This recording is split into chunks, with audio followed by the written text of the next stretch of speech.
After Rafael Trujillo's assassination, many of those involved in the plot were quickly killed. General Antonio Imber Barrera was one of the few survivors among Trujillo's assassins. He would go on to play a crucial role in the Civil War shortly after, but more on him later. For now, I want to introduce you to an important character in this story. In the midst of this chaos, Juan Bosch emerged as a key figure in helping shape the country. Bosch, the founder of the Dominican Revolutionary Party in 1939, was a longtime opponent of Trujillo's regime. Bosch had a long history of resistance, including organizing the failed Cayo Confites expedition in 1947, which aimed to overthrow Trujillo. After its failure, he fled to Venezuela and continued his anti-Trujillo campaign. In Cuba, Bosch played a significant role in Havana's political scene, and later in Costa Rica, he continued his work as a leader of the PRD. Bosch's dedication to social justice and democracy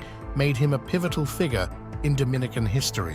After Trujillo's death, Bosch was elected president in 1962, promising a new era for the Dominican Republic. A passionate nationalist with liberal leanings, Bosch's vision for the Dominican Republic was rooted in progressive ideals. Bosch's government quickly pushed to enact a democratic constitution that guaranteed the activities of all political parties and granted new rights to workers, including a share in company profits. He pushed for families to own homes and established equal rights for all children, regardless of legitimacy. Unfortunately, despite being the first democratically elected president of the Dominican Republic, his time in office only lasted 7 months before being overthrown in a coup. But who were the forces behind this coup, and why did they act against Bosch? The coup was sparked by Brigadier General Elias Wessini Wesson and Antonio Imber Barrera, which was supported by conservative Dominicans. These groups were disturbed by Bosch's failure to suppress communists,